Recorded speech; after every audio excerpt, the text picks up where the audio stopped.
দেখো বন্ধুরা, আজকের আমি এই যে চিকেন পকোড়া বানাবো, তার জন্য বললেন চিকেন নিয়েছি আর এই যে বাঁধাকপি নিয়েছি। বাঁধাকপিটা ছোটো ছোটো করে কেটে নিয়েছি। এবার সব একসাথে দিয়ে মাখাবো।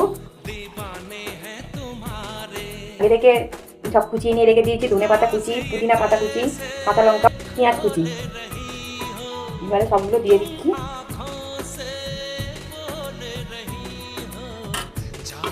দিয়ে দিচ্ছি একটু লেবু রস, দিয়ে দেবো আদা রসুন বাটা, দিয়ে দিচ্ছি চালের গুঁড়ো, কর্নফ্লাওয়ার, হলুদ গুঁড়ো, নুন, ধনিয়া গুঁড়ো, জিরে গুঁড়ো, লঙ্কা গুঁড়ো, দিচ্ছি গোলমরিচ গুঁড়ো 1 চামচ, দিয়ে দিচ্ছি চাট মশলা,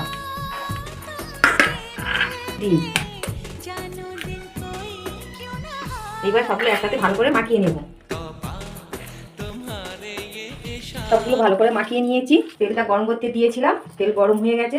এবার পকোড়াগুলো ছেড়ে দেবো।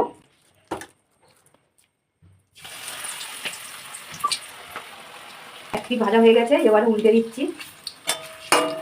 পকোড়াগুলো ভাজা হয়ে গেছে, তুলে নিচ্ছি।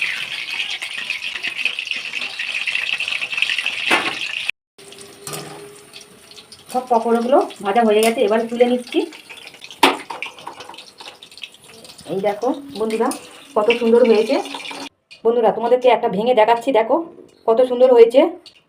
পকোড়াগুলো ভালো লাগলে অবশ্যই লাইক, শেয়ার, কমেন্ট করবেন। বাই।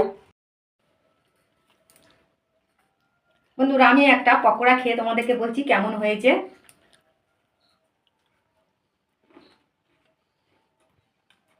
খুব সুন্দর হয়েছে।